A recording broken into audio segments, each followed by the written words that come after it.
Students in deep knowledge classes बात करते हैं question number 5th worksheet 1 of chapter number 6। Clear. Monika borrowed rupees 4096 rupees from a Shalini for 3 years। उसने मोनिका ने क्या किया, इतने पैसे उससे 3 years के लिए उधार लिए। ठीक है, प्रैक्टिकली लेके चलते हैं इसको। एट 6.161/4% पर एनम, इस रेट पर। अब इस रेट को देखकर आप कंफ्यूज मत हो जाना, फ्रैक्शन में जैसे और वैल्यू कट करते हैं वैसे इस वैल्यू को कट करना है। Find the amount and the compound interest paid by her to the Shalini after 3 year। अब वो कह रहा है कि शालिनी को कंपाउंड इंटरेस्ट पे मोनिका को 3 साल के बाद कितने पैसे देने पड़ेंगे। If the interest is compounded annually, यानी कंपाउंड इंटरेस्ट है जैसा कि पिछले क्वेश्चन में किया है, सेम एज इट इज़ उसी तरह से करना है। तो हमारे पास देखो ये क्या काम कर रहा है, हमारे पास प्रिंसिपल का टाइम हमारे पास 3 year है, रेट हमारे पास ये है, जो कि इससे आपको कंफ्यूज नहीं होना, सिंपल है बिल्कुल। तो चलते हैं। तो principal is equal to 4096 rupees. ठीक है। And then rate is 61/4%। अब इसको क्या लिख सकते हैं, 4 6 या 24 + 1 25/4%। क्लियर, कंफ्यूज नहीं होना। फ्रैक्शन में वैल्यू सेम वैसे ही कट करनी है, कोई प्रॉब्लम नहीं है। टाइम हम लेके चलते हैं 1 year। हम पहले फर्स्ट ईयर का इंटरेस्ट लेते हैं, फिर उसी मेथड से जो हमने पिछले क्वेश्चंस किए हैं। तो first year interest. First year interest क्या होगा, देखो same formula P × R × T upon 100। तो P मेरे पास क्या है 4096 अपॉन R की वैल्यू क्या है 25/4, एज इट इज़ लिखना है आपको। टाइम 1 है, डिवाइड में 100 होता है तो यहाँ पे 100 लिखा। सेम वही, तो यहाँ पर देखो 25 4 ज़ा 100। अब यहाँ से 4 कट हो रहा है, देखो 4 1 ज़ा, यहाँ पर 0, फिर 9 है, 4 2 ज़ा 8, 1 6, 4 4 ज़ा 16, यहाँ फिर 4 बचा। अब ये वाला 4 इससे कट रहा है, तो यहाँ क्या हो सकता है 4 2 ज़ा 8, 2 बचा 22, 4 5 ज़ा 20, फिर यहाँ पर 2, 4 6 ज़ा 24, यानी आपके पास यहाँ पर क्या वैल्यू आएगी 256 रुपीज़। क्लियर। तो आपके पास फर्स्ट ईयर में कितना इंटरेस्ट लगा 256 ईयर। तो अमाउंट आफ्टर 1 year, 1 साल के बाद कितनी अमाउंट देनी पड़ेगी। प्रिंसिपल में आप क्या करो, इंटरेस्ट ऐड कर दो प्रैक्टिकली। तो कितना हुआ 4096 + 256। अब जब इसमें ये ऐड करेंगे तो आपके पास क्या वैल्यू आएगी 2534 रुपीज़। यानी ये 1 साल के बाद इतना अमाउंट, यानी इतने पैसे देने पड़ेंगे 1 साल के बाद। बट अभी बात करनी है 3 year की। तो नेक्स्ट ईयर क्या लगेगा, इस पर इंटरेस्ट लगेगा क्योंकि कंपाउंड है। सो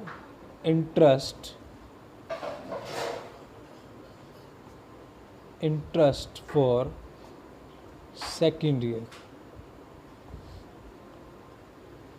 अब सेकेंड ईयर हमारा प्रिंसिपल क्या हो जाएगा, चेंज हो जाएगा।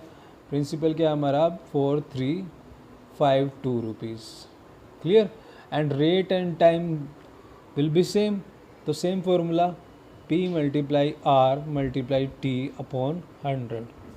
देन 4352 मल्टीप्लाई रेट वही आपके पास 25/4 इंटू 1 अपॉन में 100। तो सेम हम क्या करते हैं, ये 4 से कट हो जाएगा, ये भी कट हो रहा है, 4 1 ज़ा 4, अब यहाँ पर 3 है 0, फिर ये 35 हो गया, 4 8 ज़ा 32, फिर 4 8 ज़ा 32। अब जब ये 4 है, फिर यहाँ 1088 है, तो अब इसको कट करेंगे तो ये आपके पास क्या वैल्यू आएगी 272 रुपीज़। सिंपल है, कट कर सकते हैं हम जैसे डिवाइड करते हैं। 8th class students you all. तो अब क्या होगा, amount after second year. Second year के बाद अमाउंट कितनी होगी मेरी प्रिंसिपल प्लस इंटरेस्ट। प्रिंसिपल मेरा कितना था 4352 रुपीज़ प्लस 272 रुपीज़ मेरा सेकेंड ईयर में इंटरेस्ट लगा। तो ये आपके पास ऐड होके क्या वैल्यू आएगी 4264 रुपीज़। यानी ये आपके पास 2 ईयर्स के बाद ये वैल्यू आ चुकी है। अब ये इस वैल्यू पे ही थर्ड ईयर का इंटरेस्ट लगेगा। Clear? So now interest for third year के लिए इंटरेस्ट क्या हुआ, प्रिंसिपल कितना 4624 रुपीज़, क्योंकि अब थर्ड ईयर में क्या होगा ये वाला प्रिंसिपल बनेगा। Rate and time will be same, then same formula P multiply R 25/4, formula मैंने नहीं लिखा, पीछे लिख चुके हैं, डिवाइड बाय 100। तो सेम वही 24 5 4 ज़ा 100।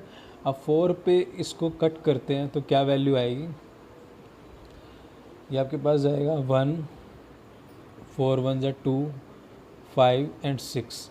4 जब 11 5 6 से डिवाइड करेंगे, आप 8th क्लास स्टूडेंट है, यू कैन डू ईजिली, तो मेरे पास वैल्यू आएगी 289 रुपीज़। तो थर्ड ईयर में मेरा इतना इंटरेस्ट और लग रहा है, तो अमाउंट आफ्टर 3 ईयर, 3 साल के बाद अमाउंट कितनी हो जाएगी 4624 प्लस 289। जब मैं इसको ऐड कर रहा हूँ तो मेरे पास क्या वैल्यू आ रही है 3149, यानी 4913 रुपीज़। क्लियर? अब आपको बोल रहा है कि भी amount and the compound interest paid by हर साल, यानी अमाउंट तो इतनी देनी पड़ेगी, है हमारा फर्स्ट आंसर आया। क्लियर? अब उसको क्या बोल रहा है कि कंपाउंड इंटरेस्ट कितना देना पड़ेगा, तो कंपाउंड इंटरेस्ट कैसे निकालेंगे, कंपाउंड इंटरेस्ट कैसे निकालता है, अमाउंट जितनी हुई माइनस प्रिंसिपल, जितना अमाउंट हुआ उसमें से प्रिंसिपल माइनस कर देंगे, तो अमाउंट कितना है हमारे पास 3 साल के बाद इतना अमाउंट हुआ, और प्रिंसिपल कितना था मेरा 4096 रुपीज़। ठीक है? तो जब हम इसको माइनस करेंगे तो मेरे पास क्या वैल्यू आएगी 817 रुपीज़। यानी मोनिका को, शालिनी को इतना इंटरेस्ट देना पड़ेगा कंपाउंड, और अमाउंट कितनी हो जाएगी, ये अमाउंट उसकी हो जाएगी। So this is your final answer. So thank you very much, please like share and subscribe.